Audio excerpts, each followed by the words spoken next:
Hada gabay baryahan uma xidhxidhan xarakadayntiisi xarfaheeda maansada ma wadin mana xasuusnayn ha yeeshee xilliga taagan baa keenay xaajadee xayskii togdheer nagaga yimi laabta xadanteey xaqudirirkii heellaa gabyo xaalad kale sheegi xuladuu ka shiday maxamed cali xarafka maanseede xujadeeda goortaan furfuray xiise iigu beeriye xaq baad ku addinteenoo ma jiro waxaad xumayseen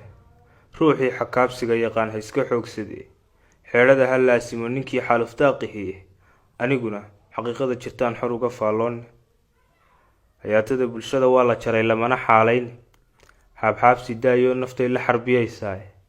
xabuubtii ma gooyaan haween xafad joogihii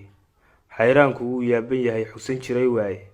xilliyada mar baa laga cunaa xaafadaha qaare xaragada dadweynihii ka tagay nolol xayaadkeedii xakamaha kuwaa noo hayaan xelad ba aqoon laba xaale oo kala fog bay xubin ka yeeleene xalla uma hayaan maatadaa xaran fooliilaysa xilka inay banneeyaanna waa xalay la soo dhaafi xaluulaystayaal baa arliga xubsadoo rogay xiryahooda ruuxaan ku jirin xalkii waa halis saxafiga xog sheegaa ku muday xadhigyo dhaadheere xaqiiqada la dadayaa intaa xog la geliyaay waxa xeerku sheegay intaa xagal ka dhaafaan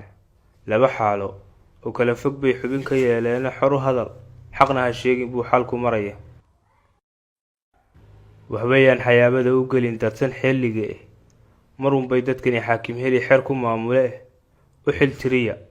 maalmuhu iyaga idin xalaalayn